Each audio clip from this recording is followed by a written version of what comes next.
J'espère que vous allez bien, j'espère que vous vous portez bien. Rappelez-vous récemment, à l'occasion de la saisie de presque 1,6 million de psychotropes au port d'Alger, je vous avais prévenu, j'ai essayé d'attirer votre attention en disant que le sujet de la drogue, effectivement, est un fléau national. L'Algérie, on l'avait même peut-être intitulé une émission comme ça, hein, il y a du Narcos made in Algérie. Narcos, la fameuse série de Netflix qui retrace la saga des cartels de la drogue au Mexique et en Colombie.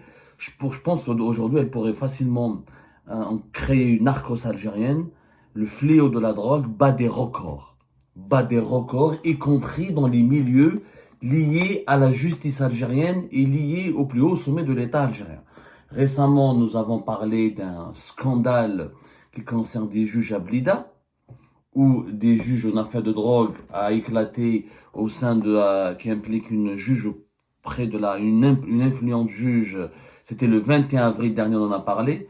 Une juge, des avocats arrêtés, gros scandale de trafic de drogue au cours de la justice algérienne. On en a parlé récemment. Où des avocats, 4 avocats ont été arrêtés et une juge a été aussi interpellée pour une affaire de possession de 16 kg de cocaïne, un réseau de trafiquants qui a été démantelé par la police judiciaire de la wilaya de Blida, qui ont composé essentiellement d'avocats et de magistrats. Ensuite, au bout de 4-5 jours de garde à vue, l'affaire a été étouffée par l'appareil judiciaire pour protéger cette juge et pour empêcher que d'autres révélations touchent d'autres juges. On en a parlé le 21 avril dernier. D'ailleurs, nous sommes les seuls à avoir fait des révélations sur ce sujet. Personne, mis à part quelques pages Facebook qui ont lancé l'information, mais de façon à travers des bribes, de façon lapidaire, personne n'avait fait une enquête là-dessus. Il y a eu des gardes à vue. Ensuite, il y a eu des placements sous contrôle judiciaire de 2 avocats seulement. 3 ou 2 autres avocats ont été libérés. La juge a été bénéficié d'une impunité flagrante et scandaleuse. Et plus personne n'a parlé de ce sujet. Aujourd'hui, nous allons vous révéler un autre scoop. Imaginez chez qui on a trouvé de la drogue. Chez le chauffeur du secrétaire général du ministère de la Justice. Le chauffeur du secrétaire général du ministère de la Justice, un certain Sofiane S, on va pas donner tout son nom, parce qu'il s'appelle Sofiane S. Je vais éviter de donner son nom pour ne pas porter atteinte à sa famille, au moral de sa famille. Comme il est toujours présumé innocent, n'a pas été encore jugé, je préfère respecter la présomption d'innocence. Comme nous sommes des journalistes honnêtes et intègres, on n'est pas là pour le juger, on est là juste pour apporter l'information. Mais ce Sofiane S, qui travaille comme chauffeur du secrétaire général du ministère de la Justice, a été arrêté alors qu'il était dans sa voiture de fonction, une voiture de fonction du ministère de la Justice, dans laquelle, quand il a été arrêté, quand il a été contrôlé, il avait en sa possession 500 grammes de cocaïne. 500 grammes de cocaïne dans une voiture de fonction du ministère de la Justice chez le chauffeur du secrétaire général du ministère de la Justice. Il y a eu les enquêteurs de la police judiciaire à Alger, ils ont poursuivi leur enquête, ils ont perquisitionné sa maison, ils ont trouvé 1000 téléphones. 1000 téléphones, iPhone et Samsung. C'est un trafic en téléphone. Ils vendaient de façon informelle, ils faisaient dans le trafic de téléphone. Est-ce que ces téléphones étaient volés en Europe? On ne sait pas. En tout cas, ils provenaient certainement de la contrebande. Ce sont des contrebandiers qui font entrer des téléphones sans les dédouaner de façon informelle. Et lui, il était un revendeur de téléphones alors qu'il travaille comme chauffeur du secrétaire général du ministère de la Justice. Vous imaginez, la police, c'est l'unité de la police judiciaire de Châteauneuf qui est en train de mener cette enquête. Il habite à Bab Hassan, ce chauffeur, selon nos investigations. Lui, c'est un enfant de Biel, il est né en 1980. Voilà. Tous les détails que nous avons pu obtenir, c'est tout simplement choquant que le chauffeur même du secrétaire général du ministère de la Justice est un trafiquant de drogue. Bon, 500 kilos de cocaïne, c'est pas encore une fois la cocaïne, c'est pas du cannabis, c'est pas du chiche, c'est pas du hashish, c'est pas du kiff, c'est une drogue dure et qui est extrêmement chère en Algérie. Elle est extrêmement chère, elle est extrêmement onéreuse. Donc 500 grammes, c'est une quantité, c'est pas un unique consommateur. les policiers, apparemment, d'après les sources sécuritaires à qui nous avons parlé, il est aussi revendeur de drogue. Il n'est pas uniquement un simple consommateur. Un trafiquant de drogue et de téléphone portable qui travaille auprès du deuxième homme qui dirige le ministère de la Justice, le secrétaire général du ministère de la Justice. Vous savez, c'est un poste prestigieux. C'est le deuxième, derrière le ministre, dans tous les ministères d'ailleurs, derrière le ministre, il y a le secrétaire général. Il y a le ministre, son directeur de cabinet, le secrétaire général. Le secrétaire général, il remplace quelquefois le ministre dans certaines de ses tâches. Il fait des visites sur le terrain, il organise l'agenda du ministre, il travaille, il coordonne entre le ministre et les différents directeurs centraux, entre le ministre et les différents responsables de la cour et les responsables de cour de justice à travers le pays. Il assiste, il peut remplacer le ministre dans des réunions du gouvernement, il peut participer au nom du ministre dans plusieurs conférences, dans plusieurs journées d'études. C'est le bras droit du ministre, du secrétaire général. Le secrétaire général d'un ministère, c'est vraiment de larges pouvoirs en Algérie. D'ailleurs, la majorité des ministres algériens ont été, dans leur vie, auparavant dans leur carrière, secrétaire général d'un ministère, ou aidé au secrétaire général d'un ministère. C'est lui qui coordonne la préparation, la présentation et l'exécution du budget du ministère. Tout ce qui est finance passe par lui. C'est important quand même. Tout ce qui est commande publique pour l'ensemble du ministère. Il gère énormément de tâches assez stratégiques, donc, il supervise toutes les activités du ministère avec le ministre. Donc, c'est un poste stratégique. Voilà, c'était son chauffeur. Donc, est-ce que cela, je ne dis pas que le secrétaire général du ministère de la Justice, qui s'appelle Mohamed Reguez, est-ce qu'il est impliqué dans ce scandale de drogue? Je ne peux pas l'affirmer. Ça serait aller très vite en besogne, comme on dit. Ça, je ne peux pas l'affirmer. Mais je pense que la police de Châteauneuf, elle doit vraiment aller jusqu'au bout de l'enquête. Certainement, il a profité de ses accès au pouvoir, de son poste privilégié. Il a vraiment un poste privilégié. Il a profité de ses contacts au sein du ministère de la Justice pour avoir une certaine impunité. Il pensait qu'il était protégé. Il pensait qu'il était, comment dirais-je, qu'il était quelque part couvert, et que au nom de certainement il a utilisé le nom de son patron direct, qui est le secrétaire du ministère de la Justice, pour s'adonner à son trafic. 1000 téléphones, 500 grammes de cocaïne, et je ne sais pas quoi. La police judiciaire de Châteauneuf sont toujours en train de faire leur travail. Nous les encourageons encore une fois, nous les remercions pour leurs efforts et pour leurs engagements dans la lutte contre la drogue, qui est un fléau national. Je sais pas s'ils vont tout. Je suis sûr que l'enquête n'en est qu'à ses débuts, et que peut-être il y a d'autres complicités. D'où est-ce qu'il ramenait cette cocaïne? À qui il la revendait? Est-ce qu'il y a des fonctionnaires du ministère de la Justice qui figuraient parmi ses clients? Et puis 1000 téléphones, vous vous rendez compte? 1000 téléphones, c'est un magasin wahdo. C'est un magasin. Il y a des magasins à Paris, en France, dans une grande ville française, où ils n'ont pas dans leur stock 1000 téléphones. 1000 téléphones chez lui. C'est un Bab Hassan, c'est quand même très compliqué. La police judiciaire de Châteauneuf est en train de mener l'enquête.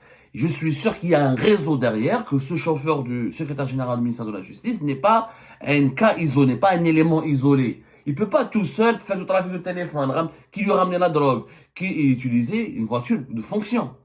Parce qu'il pensait qu'il était protégé. Bien sûr, une voiture de fonction, quand tu passes par un barrage, c'est rare où les voitures de fonction, elles sont fouillées. Et il leur dit, voilà, je suis le chauffeur du ministère de la Justice, il le laisse passer. Certainement, les policiers, les enquêteurs ont mené une filature, ils ont pris plusieurs jours, ils ont mené une enquête pendant plusieurs jours, ils ont compris, ils ont identifié qu'il était impliqué dans un trafic bien précis, et quand il a été arrêté en flagrant délit, en conduisant sa voiture de fonction. Autrement dit, les policiers, généralement en Algérie, c'est vraiment le cas, les voitures de fonction, elles sont traitées de façon favorable, elles ont un traitement de faveur. C'est pour ça qu'il y a eu des scandales au sein des dirigeants algériens. Quand un dirigeant algérien est corrompu ou là, quand il veut cacher son argent, transporter des trucs prohibés, il prend sa voiture de fonction, parce que c'est rarement contrôlé. Et c'est un ministre. Le ministre ou le secrétaire général du ministère, dans sa voiture de fonction, il y a de la drogue, il y a du cash, il y a des pots de vin, etc. Celui-là, il a été pris la main dans le sac. Ça signifie que les policiers ont mené une enquête auparavant. C'est choquant que le chauffeur du numéro 2 du ministère de la Justice soit un trafiquant de drogue. Et encore, je suis sûr qu'on n'a pas tout découvert. Il y a des choses, il y a anguille sous roche, il se passe des choses au sein du ministère de la Justice, comme il se passe des choses au plus haut sommet de l'État algérien, parce que l'État algérien, les dirigeants algériens sont à l'image de cette population, frappés de plein fouet par la toxicomanie et le fléau de la drogue. C'est un fléau national. Je vous assure, je parle avec mes compatriotes, des membres de ma famille, des amis, d'anciens voisins, des compagnons, des confrères, des consoeurs, des copains, des sources, des connaissances. Tous me disent, Abdou, le fléau de la drogue est devenu terrible. Les jeunes Algériens sont drogués. La drogue, elle circule dans les établissements, dans les universités, dans les lycées, même dans les collèges. Les dealers, on les voit partout. Il y a des jeunes Algériens, des supporters de la violence, la violence, les guerres de gangs dans les quartiers populaires, les bagarres, les policiers sont sur le qui-vive, des interventions quotidiennes. Je vous assure, les sources sécuritaires me racontent, même les avocats, les tribunaux et les commissariats algériens sont inondés d'affaires de scandales de drogue. Inondés. Du petit consommateur jusqu'aux grosses affaires de trafiquants de réseaux de trafic de drogue. Chaque jour, les juges, les avocats et les policiers, les gendarmes sont débordés. Il y a un malaise national autour de la drogue. Moi, j'en appelle encore une fois aux autorités suprêmes de l'État. Je pense qu'Abdelmajid Tebboune doit décréter un état des lieux, doit décréter une campagne nationale de sensibilisation et voir, on doit déclarer la guerre au narcotrafic parce que notre jeunesse, c'est un problème de santé publique, ça bousille la santé, ça alimente l'insécurité et la délinquance et la criminalité transfrontalière et nationale et internationale, et c'est un danger pour la sécurité nationale. Moi j'appelle à organiser les assises nationales de la lutte contre la drogue et la toxicomanie. On doit en parler ouvertement.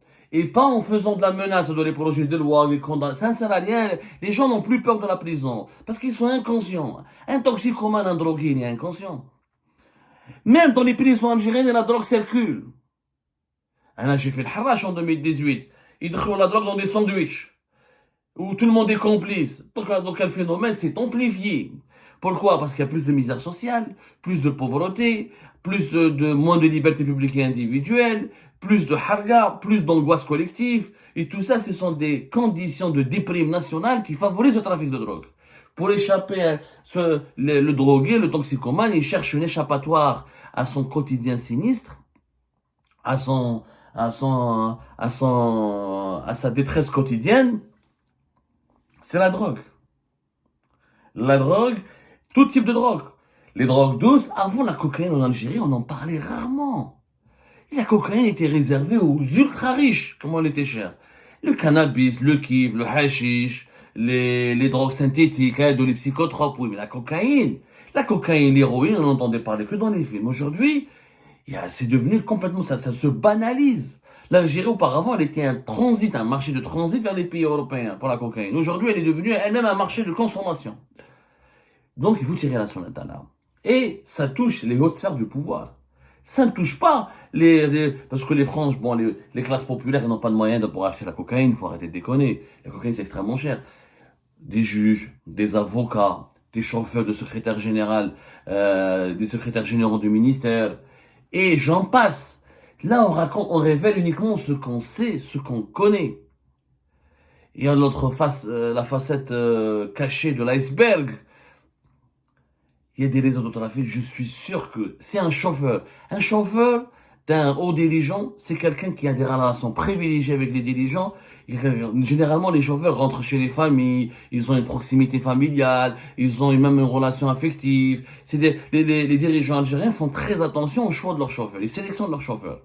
Attention, hein, le poste de chauffeur d'un ministre, d'un secrétaire général, d'un général, d'un président, d'un premier ministre, ça c'est des postes très clés. Parce qu'il y a des enquêtes d'habilitation, des fois les dirigeants algériens choisissent des gens et c'est de leur entourage proche. C'est des gens qui bénéficient de la confiance du dirigeant et de sa famille. Tu peux pas chauffeur d'un dirigeant algérien si tu n'as pas sa confiance. Donc, il y a eu confiance entre le secrétaire général du ministère de la Justice et ce chauffeur Sofiane S. Qui fait du trafic de cocaïne, de téléphone et de smartphone. Donc, il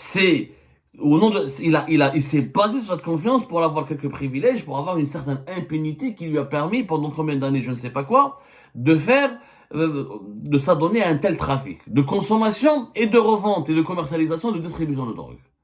C'est une affaire extrêmement grave. J'appelle encore une fois les autorités algériennes à lancer un débat national sur le fléau de la drogue et son ampleur inédite au sein de la société comme au sein des sphères les plus élevées de l'État et les plus imperméables et les plus prestigieuses de l'établissement politique et militaire. Il faut absolument en parler. Maintenant, j'encourage encore une fois les éléments de la police judiciaire de Châteauneuf. J'espère qu'ils iront jusqu'au bout dans leur enquête. Nous les encourageons vivement. Et il faut mettre fin à toutes les impunités. Le trafic de drogue est une menace, notamment des drogues dures, contre la sécurité, la santé publique et la sécurité nationale. On ne doit pas badiner, on ne doit pas hésiter à se montrer très ferme dans cette guerre qu'il faut mener contre les narcotrafiquants.